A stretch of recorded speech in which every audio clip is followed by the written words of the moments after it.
3, 2, 1. Dek. Jawab jawapan salah saja. Balik raya naik apa? Naik helikopter. Kasih. Oh my god! Jawab jawapan salah. Pagi raya masak apa? Masak kambing. Nice. Nak tanya. Jawapan yang salah sahaja, makan lemang dengan apa? Dengan...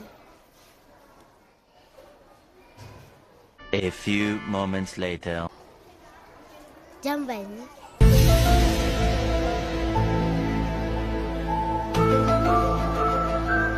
Jawapan yang salah sahaja. Ketupat diperbuat daripada apa?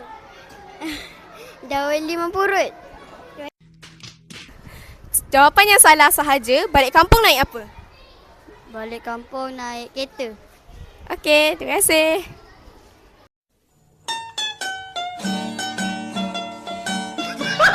Orang seterusnya, jom. Korang. Jawapan yang salah sahaja. Tahun ni korang raya dekat mana? Kat sekolah. Dekat Dewan. Jawapan yang salah sahaja. Duit raya korang tahun ni berapa? 500. 1000. 2000. Okay. Jawab jawapan yang salah sahaja. Raya tahun ni naik apa? Naik pakai awan. Okey. Dek. Jawab yang salah saja. Pagi raya masak apa? Masak tai lembu. Jawab jawapan salah saja. Nanti raya balik mana? Akak balik dekat gua nanti. Okey, kita dah jumpa orang seterusnya. Jom. Assalamualaikum. Waalaikumsalam. Okey, jawab jawapan yang salah. Okey, boleh. Okey. Raya nanti nak balik mana? Balik kat rumput.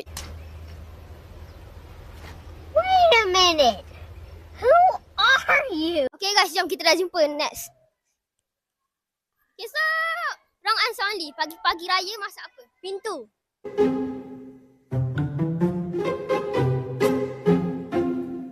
Okey, orang terakhir. Jom terjah. Assalamualaikum.